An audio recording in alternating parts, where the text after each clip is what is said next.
If your iPhone's having trouble charging, I'm going to show you really quickly and easily how to get it working again.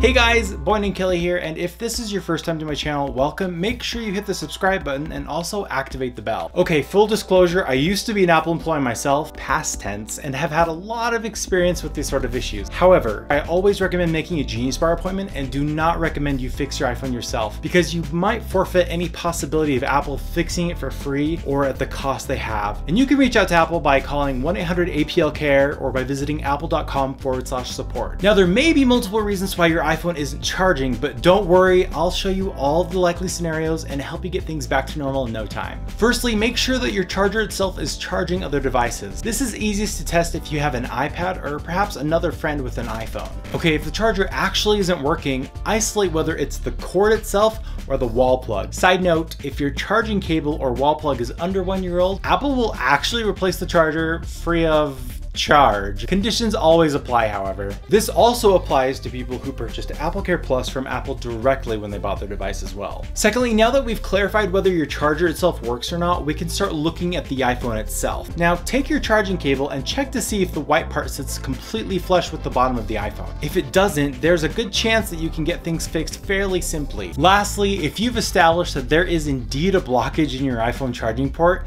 it's probably just lint or dust. I mean, my pant's full of that stuff, so it seems pretty likely. To remove this, take an unused toothbrush. I said unused. A non-static professional brush is best, but we're just normal people here. And try gently brushing the debris out. Now, if you've got it, you might want to consider taking some compressed air and gently blow loose any debris that might be in the port. Now, this next step has the possibility to break your iPhone, so proceed at your own risk. If all else fails, take the end of a paper clip and while staying away from the gold prongs on the bottom, gently loosen the debris while staying strictly on the side of the port that is closest to the screen, cleaning out debris with the brush and compressed air again if needed. Now, once you finish that, make sure that the charger actually goes all the way in, and there you have it, a happy iPhone charging port.